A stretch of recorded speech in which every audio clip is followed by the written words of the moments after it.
The sandstorm howled against the transparent panels of Hope's Edge, the thin barrier between humanity's furthest outpost and the harsh elements of Lyra 9. Mara Lynn stood at the observation deck, her eyes tracing the network of glass modules and connecting tubes that comprised their small settlement, nestled within the canyon walls. 50 souls, that was all they were. 50 humans tasked with collecting geological samples from this desolate world at the very fringes of explored space. "Security Chief Lynn, you're up early again." The voice of Dr. Omar Vance, the settlement director, broke through her thoughts. Mara turned her weathered face illuminated by the pale light of distant stars. "Old habits die hard. Year 2457, and I still can't shake my military training." Vance smiled, the lines around his eyes deepening. In his hands, he held a tablet displaying the morning diagnostics for the colony. "The miners will be heading out to the eastern quadrant today. Any security concerns?" "Nothing beyond the usual sand devils. Though..." Mara hesitated, her eyes drifting back to the window, where the red winds swept dust across the alien landscape. "Something feels different today." Dr. Vance had worked with Mara long enough to trust her instincts. "I'll have them stay within the immediate perimeter, then." The colony of Hope's Edge had survived for 3 years on Lyra 9, an achievement considering its isolated position. The settlement served primarily as a geological research station, gathering data on rare mineral formations that could benefit Earth's expanding interstellar civilization. But everyone knew the truth. They were also the human flag, planted furthest into the unknown, a statement of humanity's reach among the stars. As Mara walked through the central hub, nodding to colonists preparing for their day, the alarm she had been dreading for years finally blared through the station. "Proximity alert. Unidentified vessels approaching orbital space." Mara sprinted to the security module, her heart pounding. The radar display confirmed her worst fears. A fleet of ships with hostile signatures was descending toward Lyra 9. The pattern and configuration matched those of the Dravak, an aggressive species that had been pushing against human territories for decades. "How many?" she demanded as the technician Jet Mara worked furiously at his console. 12 ships, heavy weapon signatures. They're not hiding their approach." Dr. Vance burst into the room, his face ashen. "They found us. After all this time." He pulled a digital key from his pocket and inserted it into a secured console. "Protocol Ember." Mara's blood ran cold. Protocol Ember. The contingency plan they had all hoped would never be needed. A self-destruct defense strategy designed to protect the colonists by sacrificing everything else. Authorization confirmed, the station's AI announced dispassionately. Protocol Ember initiated. Settlement self-destruction countdown, 72 minutes. Vance turned to Mara, his eyes resolute. "Get everyone to the underground shelter. I'll activate the defensive measures." Mara nodded already, rushing to the communication panel. "Attention all colonists. This is not a drill. Proceed immediately to evacuation points. Bring only emergency kits. I repeat, this is not a drill." The colony erupted into controlled chaos. Despite being civilians, these 50 individuals had rehearsed this scenario countless times. Farmers abandoned their hydroponic gardens, researchers grabbed only the most essential data cores, and families gathered at designated points, where Mara's security team guided them toward the concealed underground bunker beneath the colony. Meanwhile, Jet worked with Dr. Vance to activate the colony's only meaningful defense, a network of weaponized drones equipped with explosive payloads. These small, unmanned craft, normally used for geological surveys, had been secretly modified for this very purpose. "I never thought we'd actually use them," Jet said quietly, as he programmed the suicide algorithms. 50 of us against an entire Dravak fleet. "We're not fighting them," Dr. Vance corrected his fingers, flying across the control panel. "We're teaching them a lesson they'll never forget." Outside, the Dravak fleet entered the atmosphere, their massive ships casting shadows across the canyon. The lead vessel, commanded by Tarkin Vel, positioned itself above the colony. Known for his ruthless efficiency in eliminating human outposts, Vel had expected this mission to be straightforward, a simple cleansing operation against an undefended scientific outpost. Scans show minimal defenses, his second-in-command reported. No military-grade weapons detected. Vel's mandibles clicked in satisfaction. Land the troops. I want this place secured and searched before we destroy it. Their data cores may hold valuable information about human expansion plans. Dravak landing craft descended around the perimeter of Hope's Edge, disgorging armored soldiers who moved with practiced precision toward the transparent modules.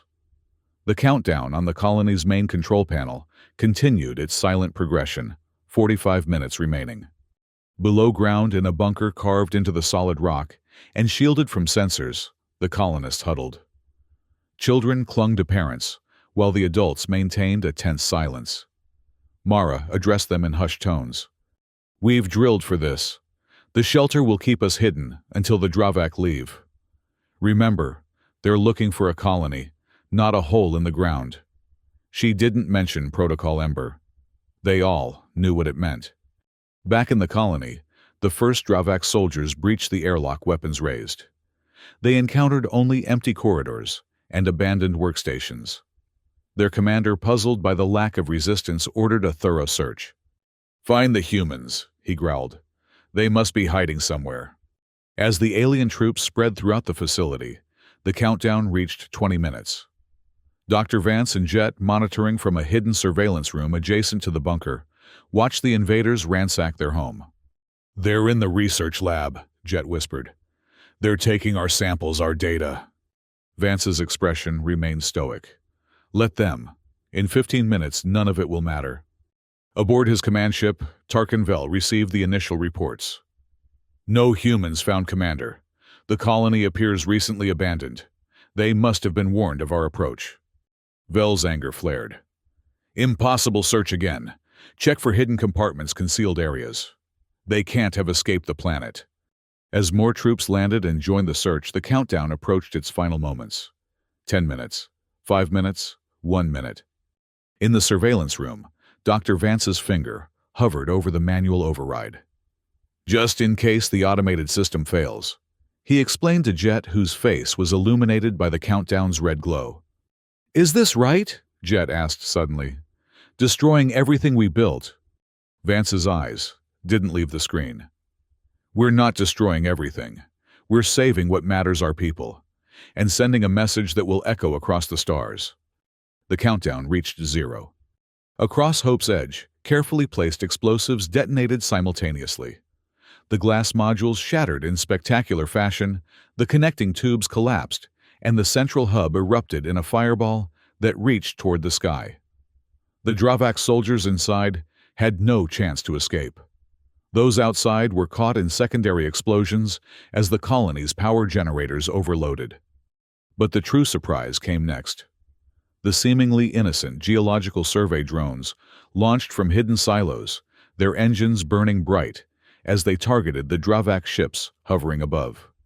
Equipped with powerful explosives, these suicide drones slammed into the vessel's hulls, detonating on impact. From the command ship, Tarkin Vel watched in horror as his fleet was decimated by the unexpected counterattack. "Evasive maneuvers!" he shouted, but it was too late.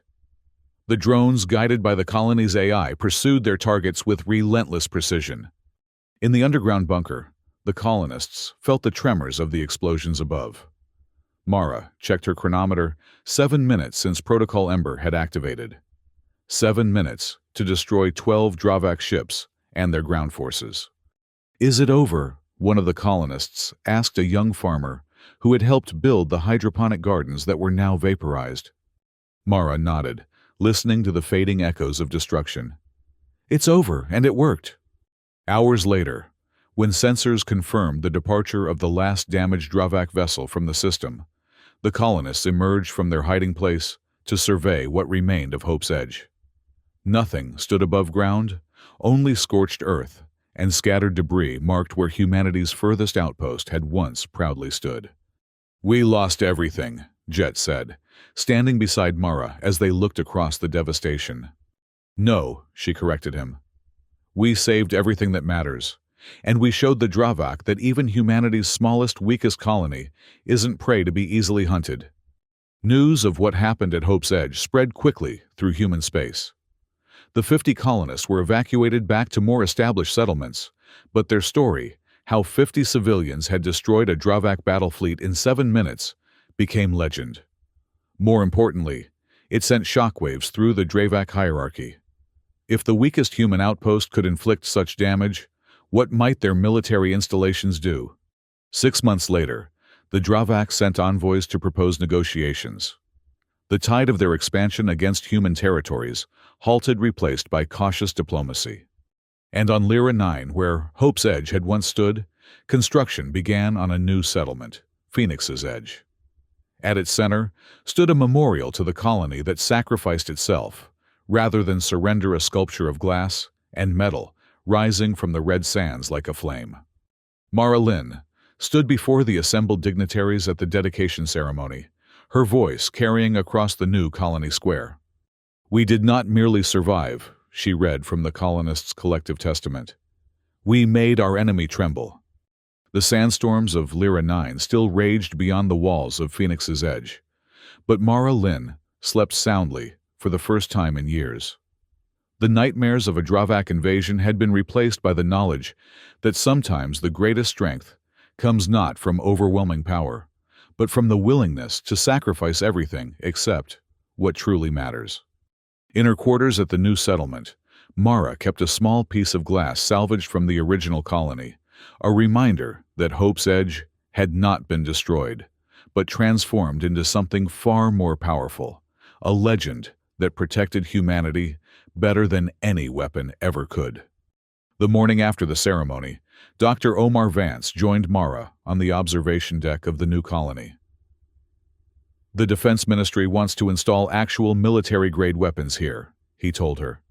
They're sending a garrison next month. Mara smiled faintly. They still don't understand, do they? It wasn't our weapons that defeated the Dravak. No, Vance agreed, looking out at the red horizon where the sun was rising. It was our willingness to let go of everything except each other. That's something the Dravak had never encountered before, and it terrified them more than any fleet. As Phoenix's Edge grew, its story spread further, teaching a lesson to both humanity and their adversaries. True strength isn't measured by firepower or numbers, but by what you're willing to sacrifice for what you hold dear. And somewhere in deep space, aboard his demoted scout vessel, Tarkin Vel still dreamed of the human colony that had turned itself into a weapon, destroying his career and pride in just 7 minutes. The lesson of Hope's Edge would haunt him and the entire Dravak hierarchy for generations to come.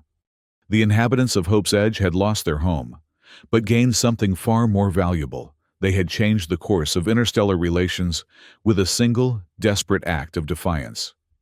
In showing their enemy what even the weakest human colony was capable of, they had potentially saved countless other settlements from similar attacks. As the years passed, the legend of Hope's Edge grew, sometimes distorted by retellings, but its essence remained true, a testament to human ingenuity and the power of sacrifice. The colony that died in 7 minutes lived forever in the collective memory of humanity's expansion among the stars. And in the heart of Phoenix's Edge, a small museum housed the remnants of Protocol Ember, not as a celebration of destruction, but as a solemn reminder that sometimes the most effective defense is the one your enemy never sees coming. On the first anniversary of the attack, Mara Lynn and the other survivors gathered in the memorial chamber. No speeches were given, no grand declarations made. They simply stood together in silence, remembering not what they had lost, but what they had saved. In the control room of Phoenix's Edge, Jet had installed a small, subtle counter, a digital readout that perpetually displayed 7 Orzur, a quiet reminder of how long it had taken to change the course of an interstellar conflict. When young colonists asked about the meaning of the number, they were told the story of Hope's Edge not as a tragedy, but as a triumph of the human spirit. It became a parable about sacrifice, about priorities, about the true meaning of strength. And throughout human space, other vulnerable colonies developed their own versions of Protocol Ember, not always destructive, but always unexpected. The Dravak and other potential adversaries could never again approach a human settlement with certainty about what they would face. In this way, the 50 colonists of Hope's Edge achieved something remarkable. They transformed humanity's greatest vulnerability, its far-flung, isolated outposts, into its most unpredictable strength. For Mara Lynn, the legacy was more personal. She had been a military officer before coming to Hope's Edge, disillusioned by traditional conceptions of power and defense. In those 7 minutes of destruction, she had found validation for a philosophy she had long held, but never fully articulated. True security comes not from the ability to withstand attacks, but from ensuring that the cost of attacking is too high for any rational enemy to bear. As Phoenix's Edge flourished, growing beyond the size and scope of its predecessor, Mara often found herself returning to the memorial at dawn, before the bustle of colonial life began. In those quiet moments, watching the light change over the alien landscape, she contemplated the paradox at the heart of their survival. They had won by losing, had saved by destroying, had strengthened humanity's position by demonstrating its apparent weakness. Dr. Omar Vance, who had conceived Protocol Ember during the colony's planning stages, became an unlikely hero in military circles. He was summoned to Earth to brief defense strategists on what came to be called the Ember Doctrine, a revolutionary approach to protecting vulnerable outposts through psychological deterrence, rather than direct defensive capabilities. The beauty of Protocol Ember, he explained to a room full of military officials, was that it cost almost nothing to implement. We repurposed existing equipment, used the colony's own infrastructure as a weapon. The Dravak spent millions equipping that fleet. We defeated it with survey drones and strategically placed explosives. The officials nodded, impressed, but still not entirely grasping the deeper significance. One general raised his hand. "But you lost the colony. Surely that's a defeat, not a victory." Vance smiled patiently. "General, what is a colony? Is it the buildings, the equipment, or is it the people and the knowledge they carry? We sacrificed replaceable assets to protect irreplaceable ones. And in doing so, we changed how the Dravak perceive every human settlement they might encounter in the future." Back on Lyra 9, life at Phoenix's Edge developed its own rhythms and traditions. The colony grew, attracting new settlers drawn by the mystique of its predecessor's legend. Among these newcomers was a young engineer named Alara Chen, who approached Jet one day as he was maintaining the colony's defensive systems. "Is it true?" she asked. "Did you really reprogram geological drones to destroy Dravak warships?" Jet, older now and more confident in his role, nodded. The principle was simple. What the Dravak failed to understand was that any tool can become a weapon when necessary. Those drones were designed to withstand Lyra 9's harsh conditions, dense metal casings, powerful propulsion systems. All we did was add explosives and point them at the right targets. Alara's eyes widened. "But how did you know it would work? The Dravak ships must have had defensive capabilities." "We didn't know," Jet admitted. "We hoped. Sometimes, hope is all you have." He paused, then added with a slight smile, "I suppose that's why they named this place Hope's Edge in the first place." The original colony might have been small and seemingly insignificant in the vast expanse of human-controlled space, but its legacy grew to influence interstellar policy and military strategy for decades. The term Hope's Edge scenario entered the lexicon of defense planners, describing situations where apparent vulnerability is transformed into strategic advantage through unexpected means. For the Dravak, the consequences were profound. The species had built its expansion on the assumption that isolated settlements would be easy targets, providing resources and intelligence with minimal risk. After Lyra 9, their entire strategic approach required re-evaluation. Internal documents later obtained by Human Intelligence Services revealed that Tarkin Vel had been publicly humiliated, his defeat used as a cautionary tale for other Dravak commanders. Never underestimate human desperation became an axiom in Dravak military academies. They will sacrifice everything except each other. This newfound respect, born of fear rather than admiration, led to the first meaningful diplomatic exchanges between humans and Dravak. Representatives met on neutral ground to establish boundaries and protocols that might prevent future conflicts. The humans, for their part, never directly mentioned Hope's Edge during these negotiations, but its ghost haunted every discussion, an unspoken reminder of what could happen when humans were cornered. 3 years after the attack, when the diplomatic framework had been established, and tensions had somewhat eased, a surprising communication arrived at Phoenix's Edge. A Dravak envoy requested permission to visit the memorial. The request sparked heated debate among the colony's leadership council. Many, including some of the original survivors, opposed allowing their former enemy to set foot on the ground where their home had been destroyed. Others, including Mara, saw a valuable opportunity. "Let them come," she argued during a council meeting. "Let them see what they forced us to do. Let them walk the ground where their soldiers died and understand the full weight of that day." After much deliberation, permission was granted with strict conditions. The Dravak delegation would be limited to 3 representatives, would remain under escort at all times, and would participate in the full memorial ceremony alongside human observers. When the day arrived, Mara stood at the landing pad as the Dravak shuttle touched down, its sleek form, so different from the warships that had darkened the sky 3 years earlier. 3 Dravak emerged, their tall, insectoid forms, moving with careful precision in Lyra 9's gravity. The leader of the delegation, identified as Ambassador Krex, approached Mara and performed the formal greeting that had been established in the diplomatic protocols, a slight lowering of the head mandibles, held still in a position that required conscious effort from the Dravak.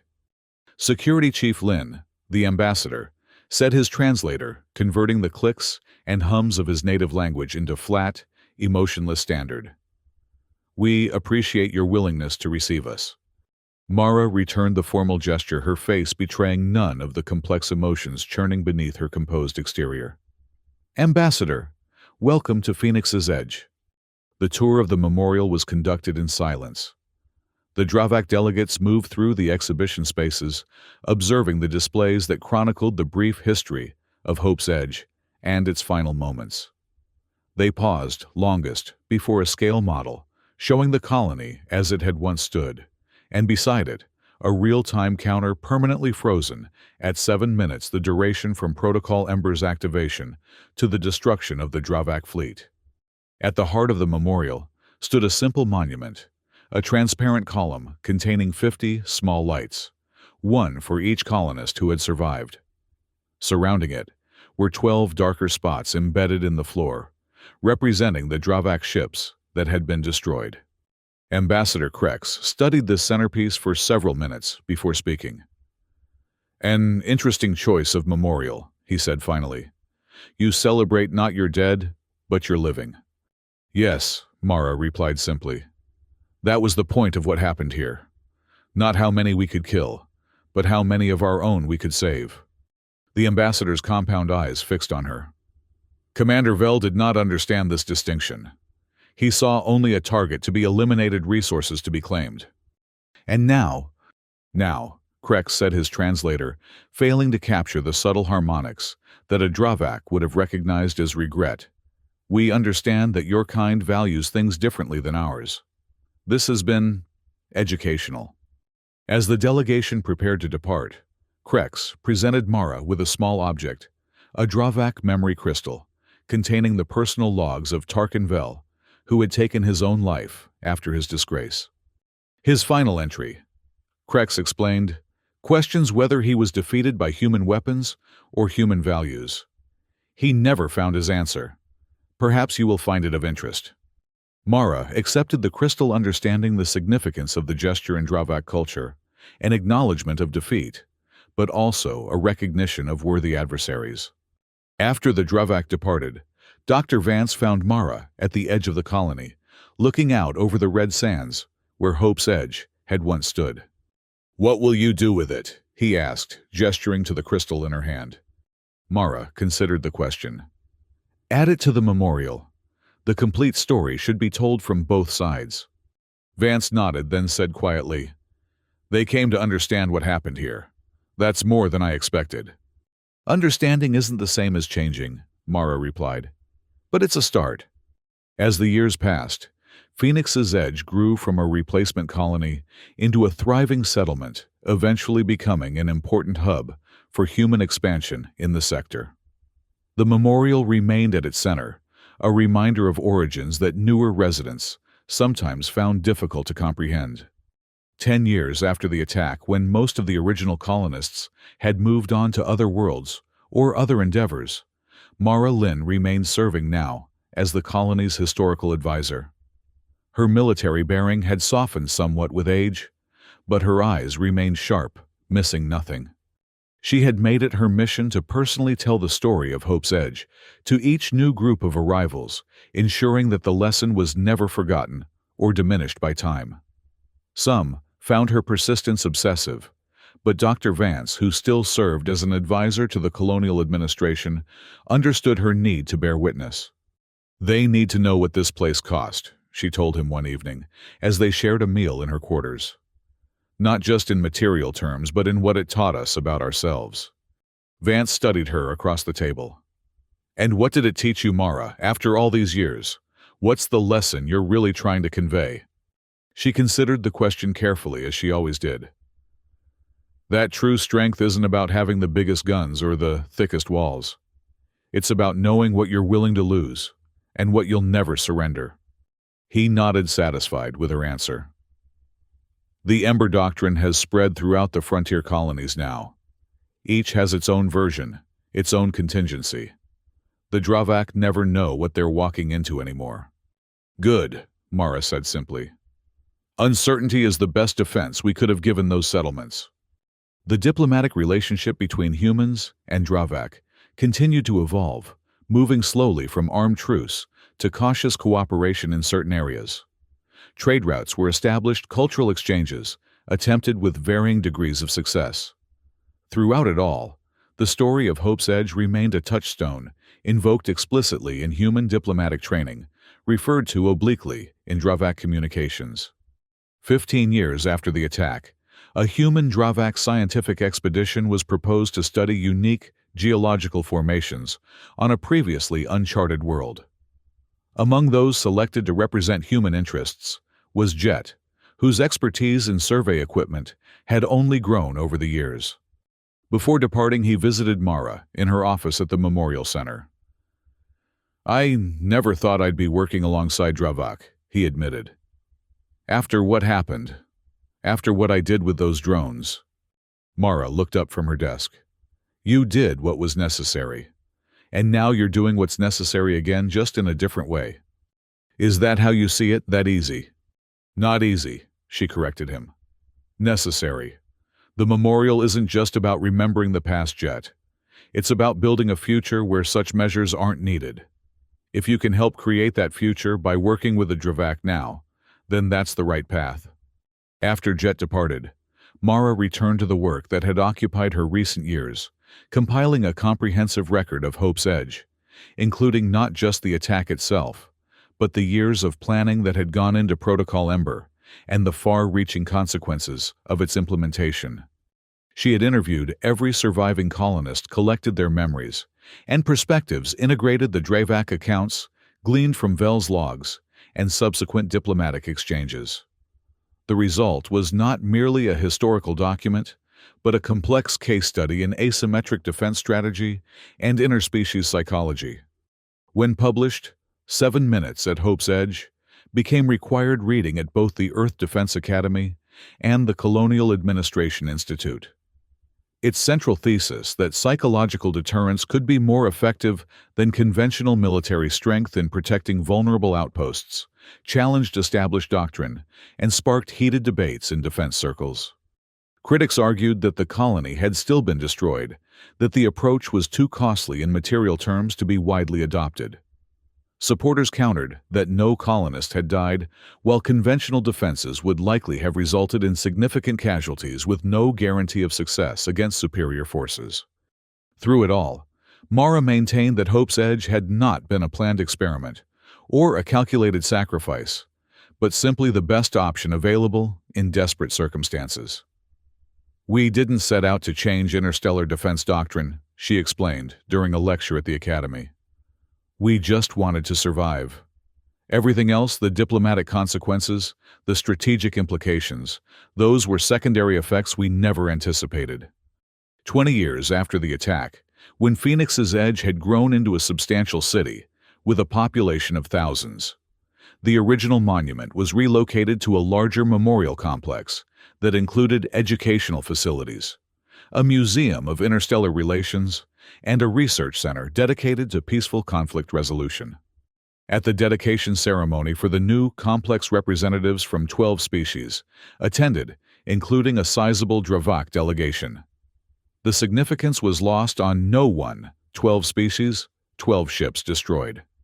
Whether intentional or coincidental, the symbolism spoke volumes about how the narrative of Hope's Edge had been absorbed into the wider context of interstellar relations. Mara, now in her 60s, but still standing military straight despite the years, delivered the keynote address. "The legacy of Hope's Edge is not destruction, but transformation," she told the assembled dignitaries. What happened here 20 years ago changed not just our relationship with the Dravak, but how humanity views its place among the stars. We learned that our greatest vulnerability, our dispersion across countless isolated outposts, could become our greatest strength if we approach defense differently. She paused, her gaze sweeping across the audience to settle briefly on the Dravak representatives. "We also learned something about our adversaries. Not just their tactical weaknesses, but their capacity for growth and change. The Dravak who come to this memorial today are not the same who attacked our colony 2 decades ago. They have evolved as we have evolved. Together we have created something neither of us could have imagined on that day, a framework for coexistence based on mutual respect rather than fear." After the ceremony, as the crowds dispersed, Dr. Omar Vance found Mara standing alone at the edge of the memorial plaza, looking out toward the horizon where the original colony had stood. "Quite a speech," he said, joining her, "particularly the part about mutual respect rather than fear. Do you really believe that—" A faint smile crossed her face. "I'm working on believing it. Some days are easier than others." Vance nodded, understanding. They had both lost too much, seen too much to embrace optimism without reservation.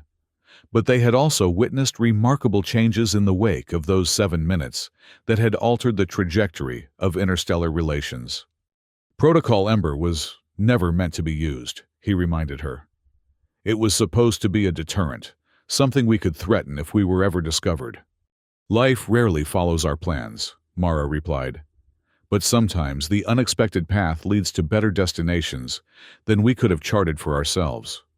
As night fell over Phoenix's Edge, the memorial lights activated 50 white points, representing the survivors, and 12 red points for the destroyed ships.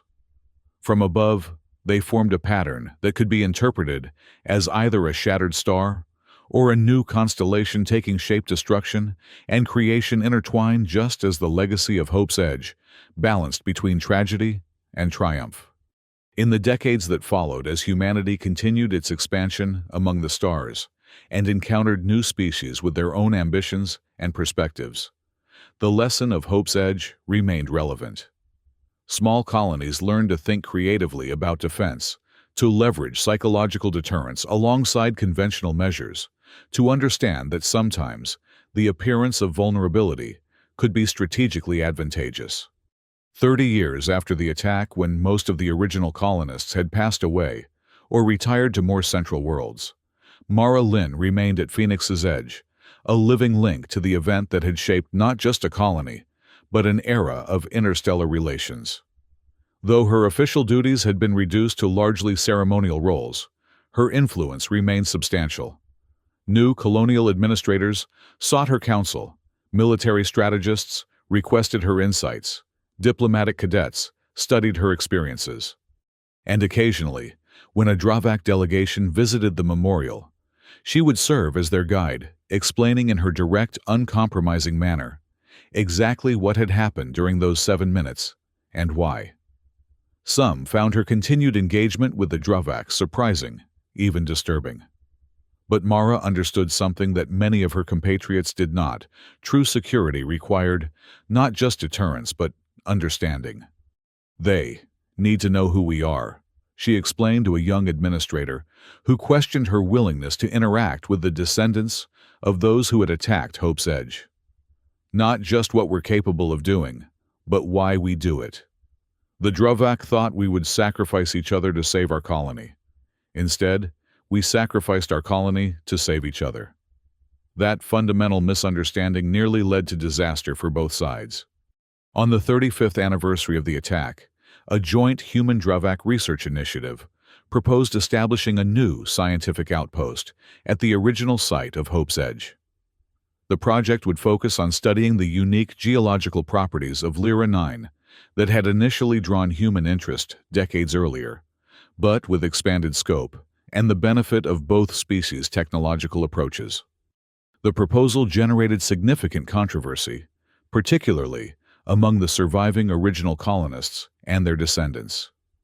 Many viewed it as disrespectful to the memory of what had happened there, a desecration of what they considered hallowed ground.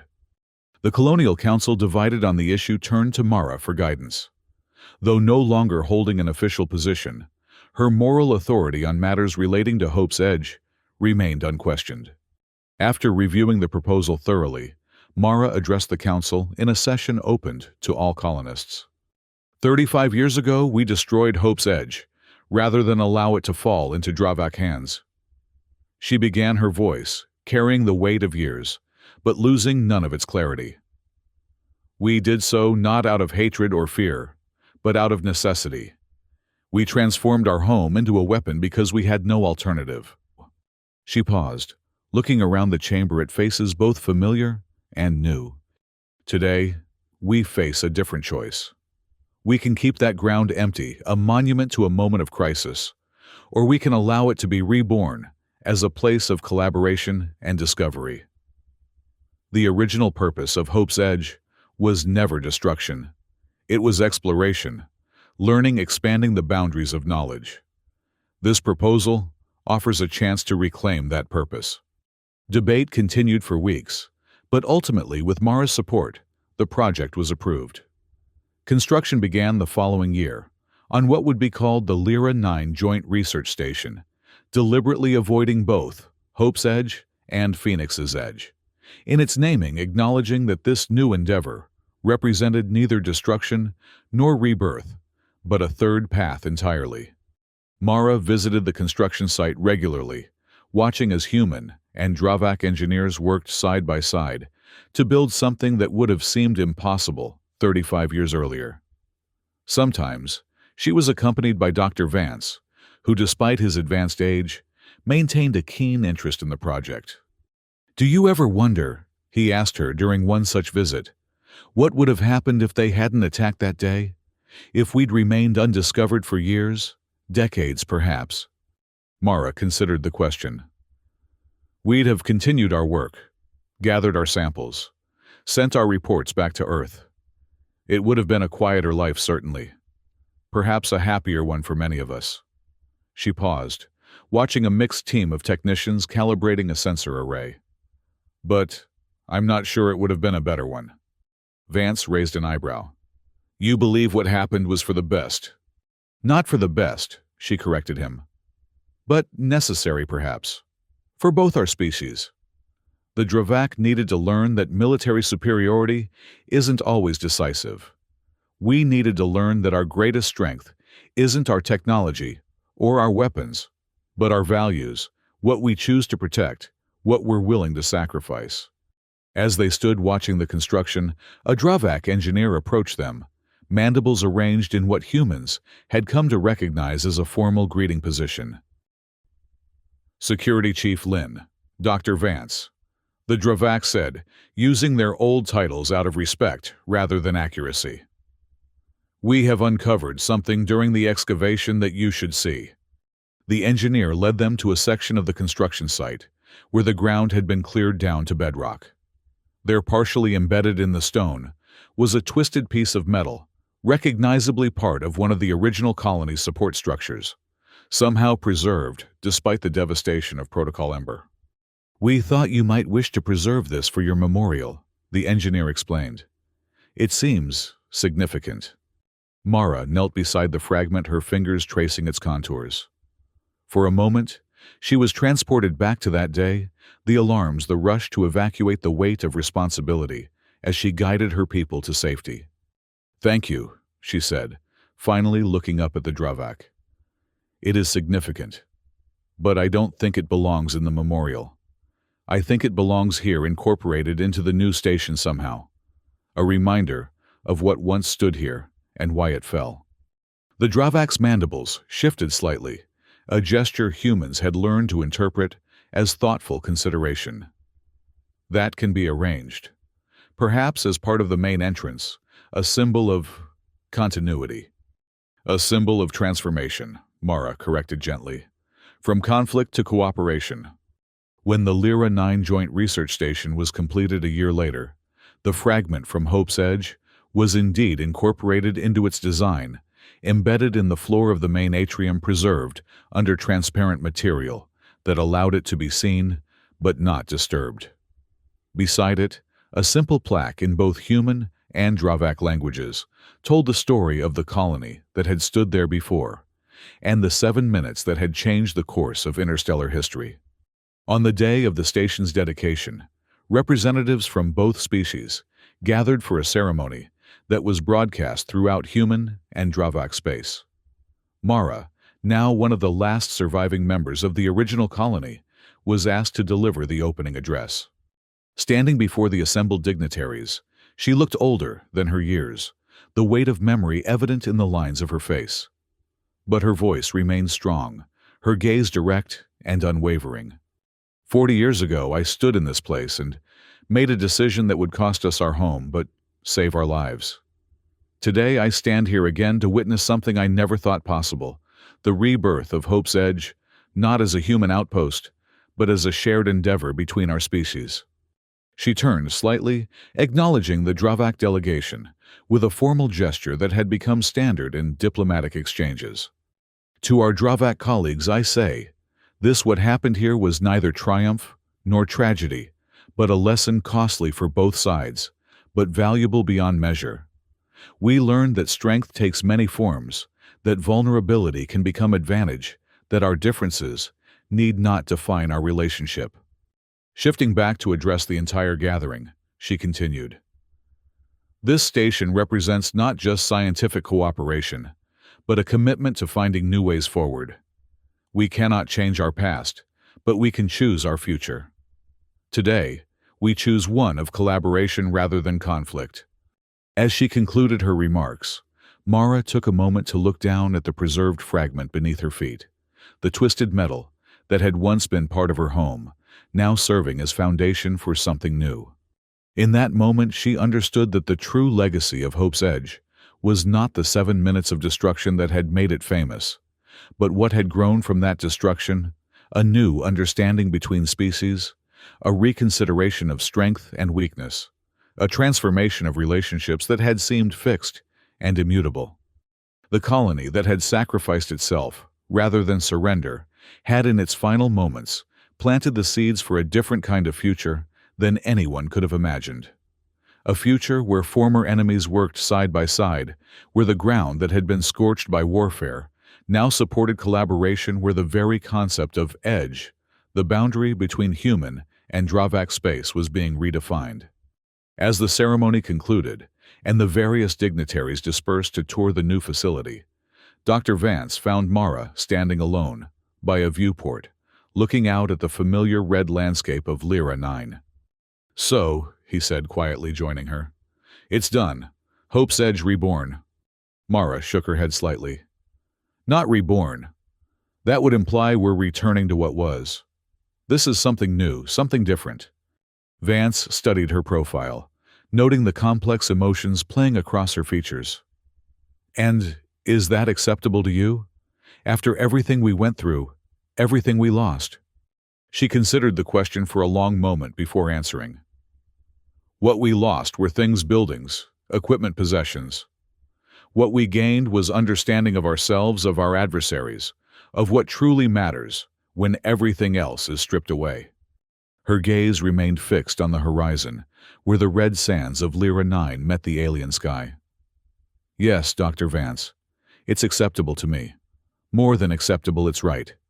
As twilight descended on the new research station, lights activated throughout the complex, illuminating the atrium, where the fragment of Hope's Edge lay, embedded in the floor. Seen from above, these lights formed a pattern that mirrored the original colony's layout, a ghost in luminescence preserving the memory of what had once stood there. But unlike the memorial on Phoenix's Edge, this pattern incorporated elements of both human and Dravak design, a hybrid architecture that represented not just remembrance of the past, but vision for the future. A future that had been made possible by 7 minutes of destruction 40 years earlier, when humanity's weakest colony had transformed defeat into the most unexpected of victories.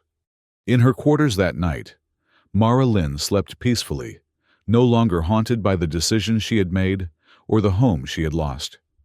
The nightmares that had plagued her for decades of Dravak ships, darkening the sky of colonists she couldn't save, of explosions tearing through the landscape, had finally subsided, replaced by the quiet satisfaction of seeing hope emerge from destruction, cooperation from conflict, strength from sacrifice. The lesson of Hope's Edge.